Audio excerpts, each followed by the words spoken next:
बोला है ये 29 तारीख तक जगह जगह पर अलग अलग तरीके से प्रभु जी की कृपा से चलती रहेगी, चल रही है। और हम भाग्यशाली हैं, प्रभु जी ने कृपा की है कि हम सबको ये अवसर दिया है उस व्यास पूजा का महत्व समझने के लिए। इसको हम गुरु पूजा भी कहते हैं। तो इसका अर्थ है कि ये जो पर्व है ये हमारे गुरु के महत्व को समझने का है।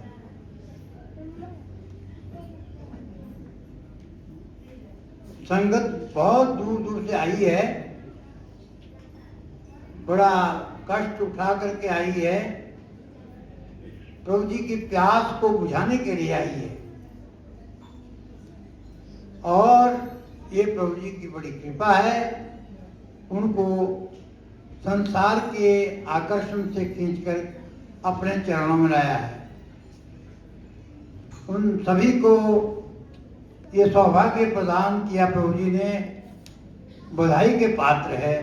और हम आभार भी करते हैं इनका जो बाहर से आए हैं, क्योंकि इनको देख करके हमारी यहाँ की जनता भी, यहाँ के साधक भी, यहाँ की संगत भी प्रेरित होती है, उत्साहित होती है और मार्ग मिलता है कि प्रभु जी का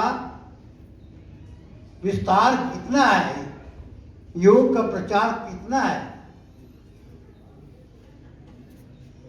और प्रभु जी ने यहाँ पर इस व्यवस्था को करने के लिए आदरणीय ठाकुर साहब के कंधों पर गुरुतर दायित्व दिया है।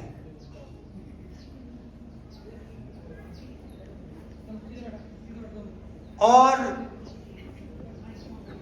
गुरु के आश्रम गुरु की ही कृपा से चलते हैं और किसी को भी निमित्त बनाते हैं। निमित्त उसको बनाते हैं जो पात्र होता है। और हमारा सौभाग्य सबका कि हमें गुरु जी ने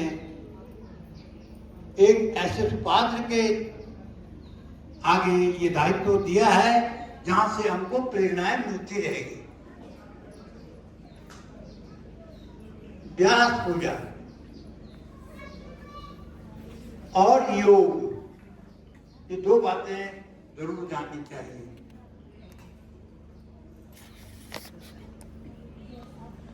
व्यास पूजा का मतलब है गुरु पूजा। भगवान कृष्ण द्वैपायन व्यास भारतीय संस्कृति के सूर्य हैं, ईश्वर है वो। उन्होंने 4 वेद, ऋग्वेद, यजुर्वेद, सामवेद, अथर्ववेद, ये वेद पहले सब ऋचाएं जो ऋषियों को दर्शन हुए थे, जिन मंत्रों का दर्शन हुआ था, लिखे नहीं है, ऋषियों को दर्शन हुए थे। यथा पूर्वम अकल्प्यत, जैसे पूर्व कल्पों में वे प्रकट हुए थे वैसे ही ऋषियों को प्रकट हुए वो, लेकिन सब्जेक्ट वाइज नहीं थे।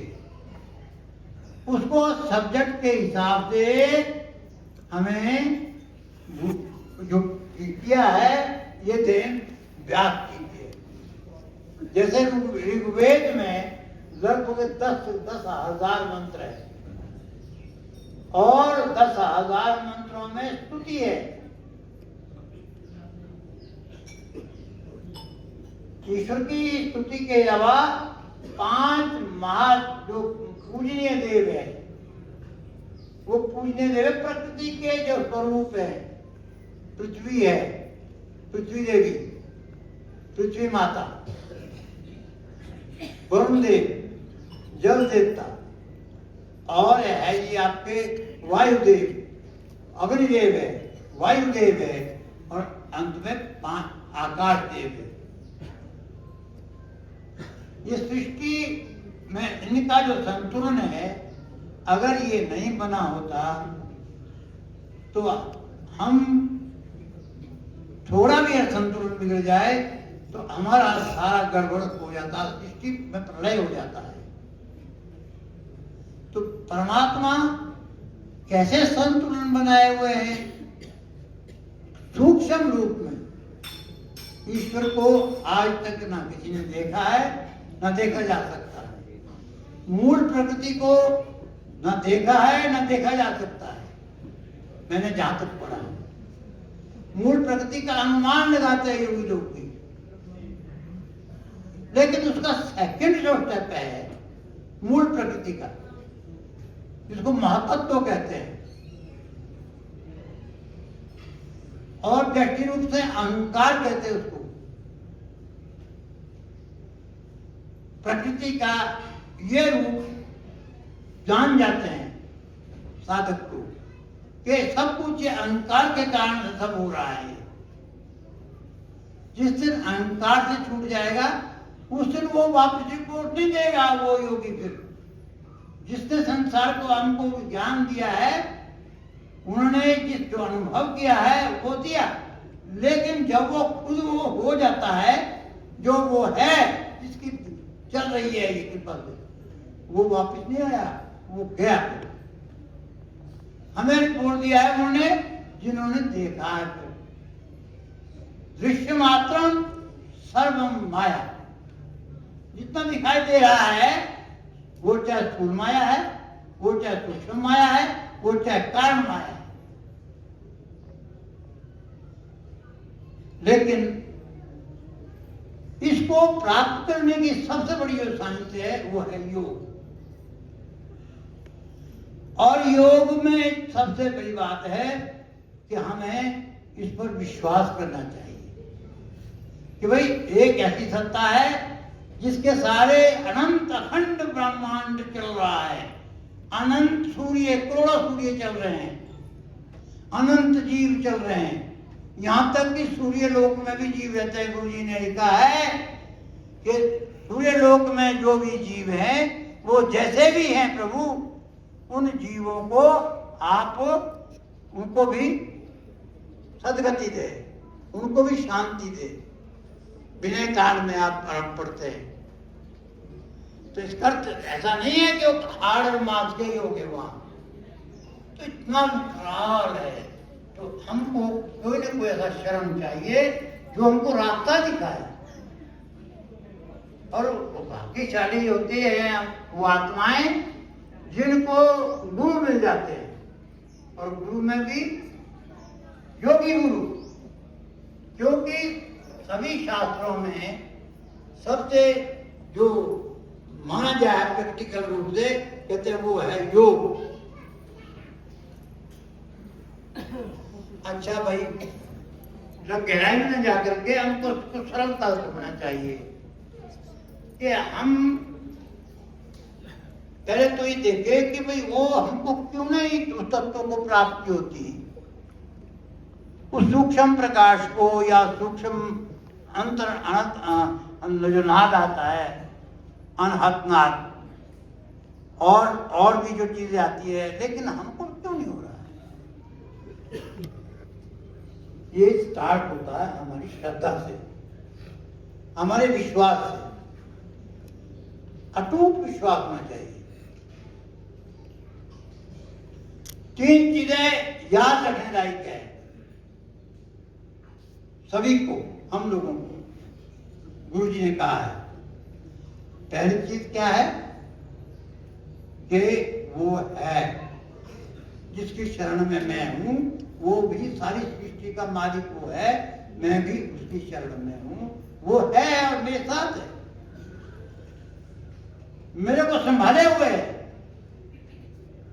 आप कहेंगे भाई तो हम सोचते ही है, लेकिन ऐसा नहीं है। हम बोलते हैं, हम अनुभव नहीं करते। मैं एक उदाहरण दूं। एक तार पर जो है एक नटुई जानते हैं ना, वो दिखाते हैं सर्कस में, चल रही थी आर पार। वो हिल रहा था इस तरह से, तार ऐसे हिल रही थी। गोदी में अपना बच्चा, बाहर भी घबरा गए लोग, इतने ऊंचे तार पर, और सिंगल तार यूं हिल रही है।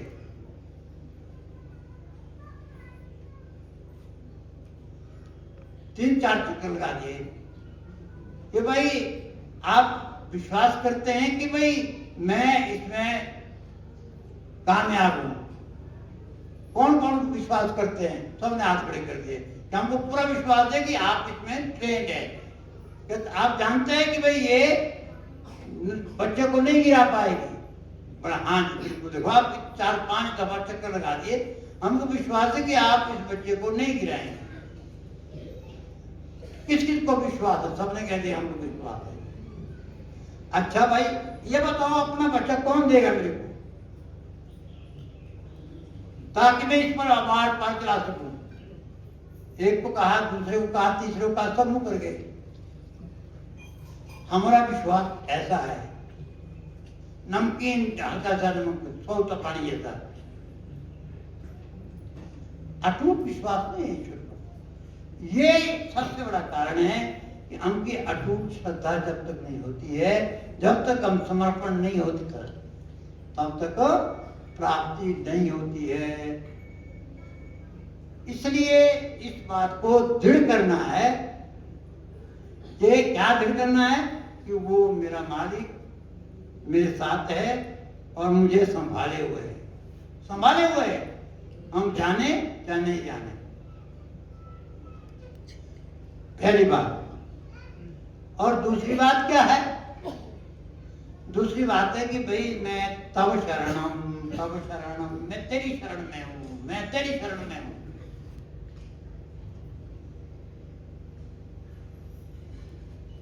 उसकी शरण में जाना है। अगर हम शरण में जाते हैं ना तो पापी भी टप जाते हैं। आपने हमने सदन कसाई की कहानी पढ़ी होगी। एक महात्मा सिद्ध था ना, शरण की बात पहले तो बता दी कि भाई ईश्वर है, जो एक प्रमाण देती है।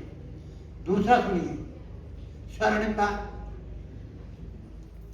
एक महात्मा तप करके निकला और ऊपर से पीट कर दिया एक पक्षी ने।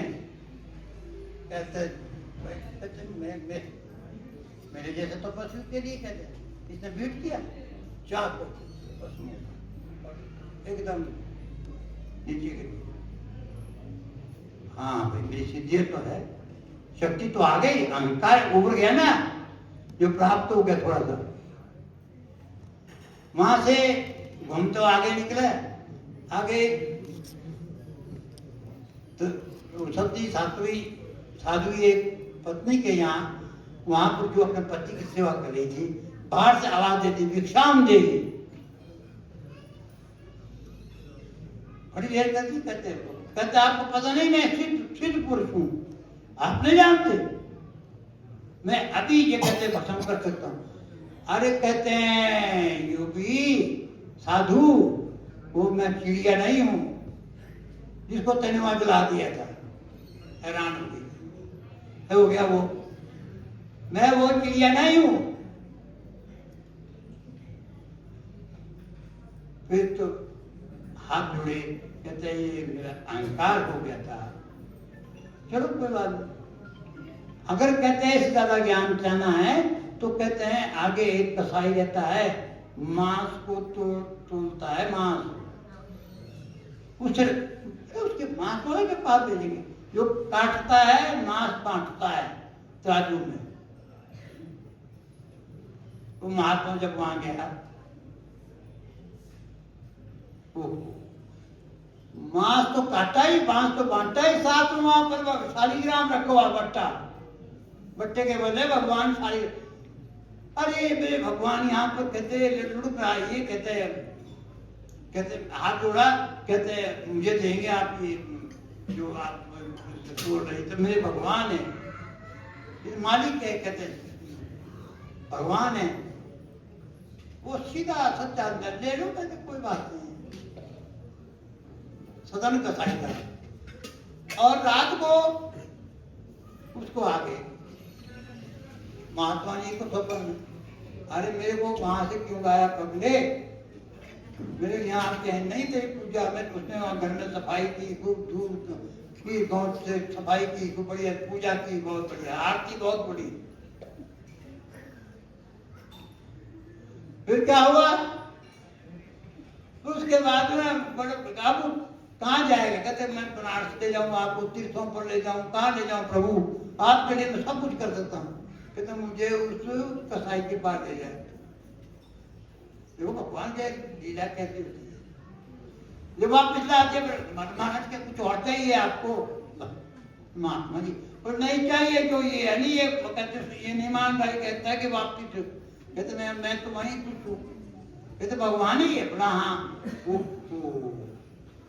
भगवान कहते फिर कसाई जो है वो मांस वगैरह त्याग करके जो भगवान इसे गंजे में रहने के लिए तैयार है, और मैं इतना घटिया आदमी, मैं तो अब इनकी पूजा करता हूँ।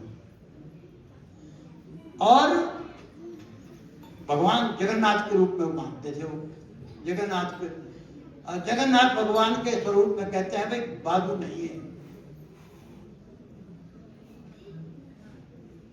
अच्छा वहां से जब चले और मैं दर्शन करने दफा, उसके बाद जाइए कर्म किया मैंने सारे जीवन में, मैं बिल्कुल नहीं। रास्ते में चलते चलते कई दिन हो, रास्ते में एक नर्तक को मिल गई, क्या नाम वैश्या मिल गई, मन चली था, पति था उसका भी भले, और सदन कसाई जो है देखने में बड़ा सुंदर था।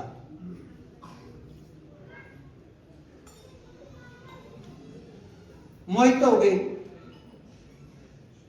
बोला मैं तो आपसे ब्याह करना। मैंने वो हाथ जोड़े भगवान का ध्यान करा, वहां भगवान ही समझ, जगन्नाथ ही समझ रहा उनको सबको, सीधा सा भोला भाला। कहता है फिर मैं अपने पति को मार देती हूँ अगर आपका इतराज ना हो, वो यूं लगा कर नहीं हूँ। उस जगह यश कर दिया है और हत्या कर दी, हत्या कर दी, जब पकड़ लिया गया सदन कसाई को।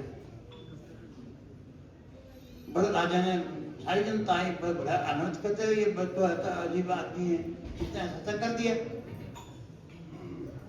क्योंकि उस वैश्य ने तो उल्टा आरोप उस पर लगा दिया, या तो चाहती हो कि मेरे शादी कर ले, या तो मैं कहूंगा तेने मारा है इसको, मेरे पति को।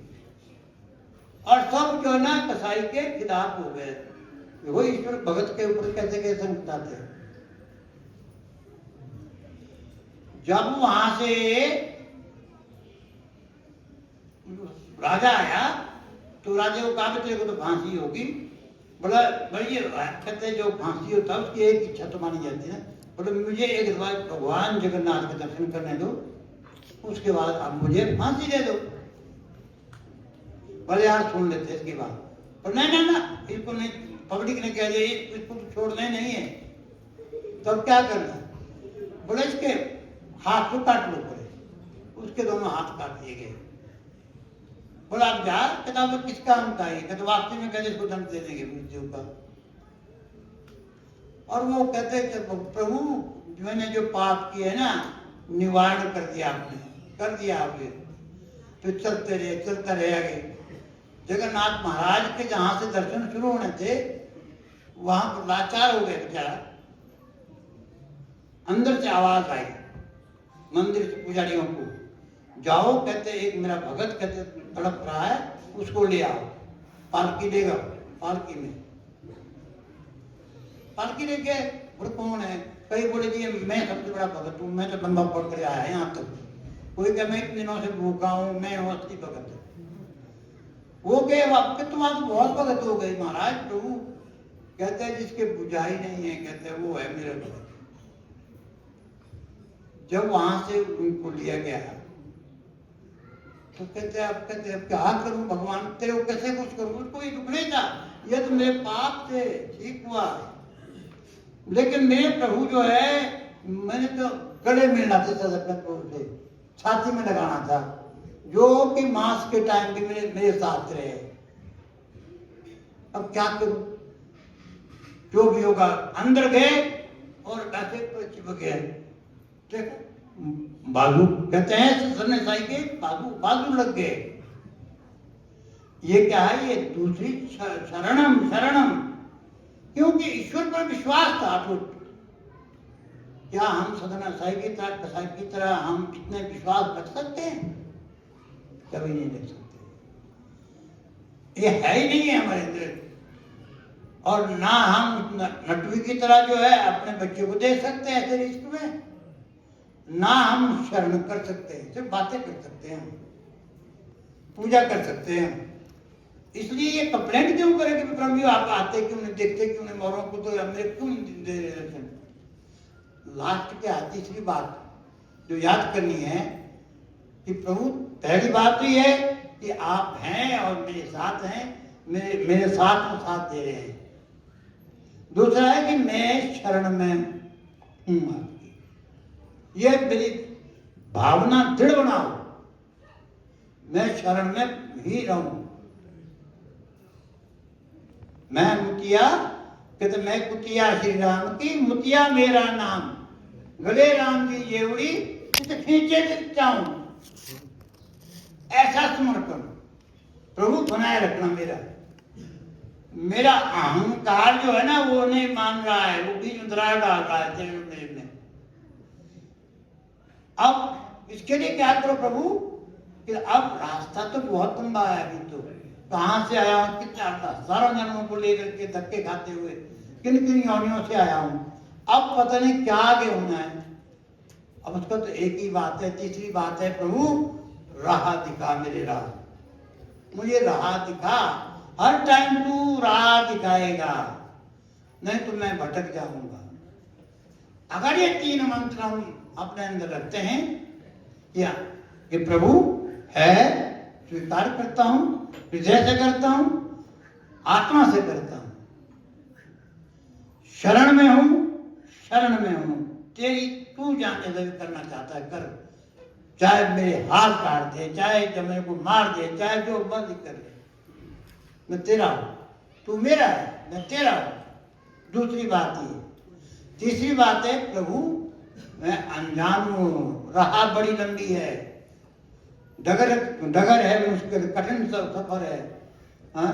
अभी राही कहते हैं सोया हुआ है, तो इसलिए राह दिखा मेरे राम, ये रास्ता दिखा।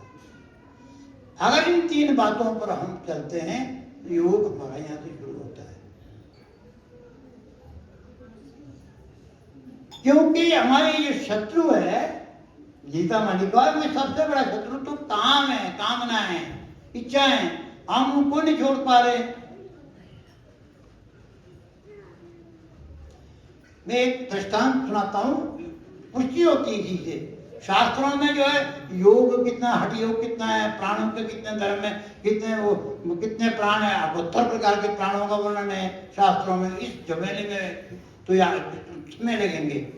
और फिर उसके बाद हठ योग अलग है, तो राजयोग में मन की स्थितियां, भाई बड़े बड़े 9 प्रकार के मन के अलग अलग अवस्थाएं, क्या करते हैं मन। फिर उसके बाद वृत्तियां, तो इनको न करके हमको ये देखना है अपने को, दूसरे को नहीं देखना है। जब यहां से देखोगे तो अपने आप खुल जाएंगे, शास्त्र की बातें अपने आप खुल जाएगी।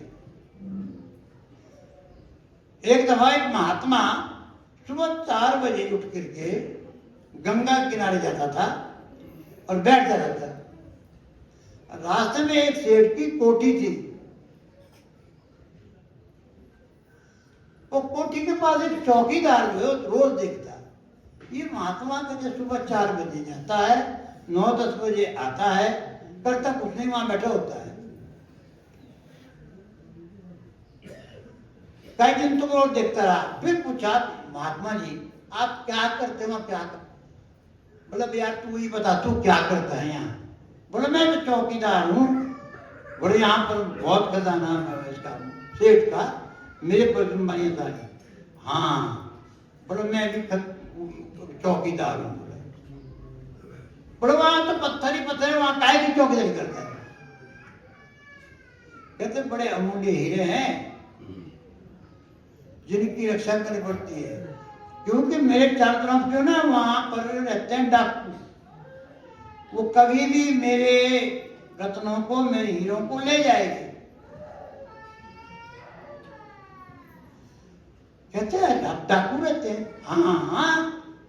कहते आपके डाकू नहीं, इतने मेरे डाकू है वो। बोला उनको जागना पड़ता है। वो डाकू कौन है? कहते हुए काम है, क्रोध है, लोभ है, मोह है, मद है, हर्ष है, राग है, द्वेष है, ईर्ष्या है, निंदा है। ये ऐसे डाकू हैं जो मेरे को कहते हैं मेरे अंदर की जो अंतरात्मा है, मेरा जो ईश्वर है अंदर बसा हुआ, उसको ले जाएंगे। ले जाएंगे तो मैं क्या बचूंगा? तो फिर क्या करते हैं आप? फिर उसके बाद कहते मैं मंदिरों में जाता हूँ। ये बहुत सारे मंदिर हैं, वो मंदिरों से प्रार्थना करता हूँ मेरे डाकुओं से मुझे बचाओ। बोलो कौन है? कहते वो सत्य है, असत्य का मंदिर है, अहिंसा का मंदिर है।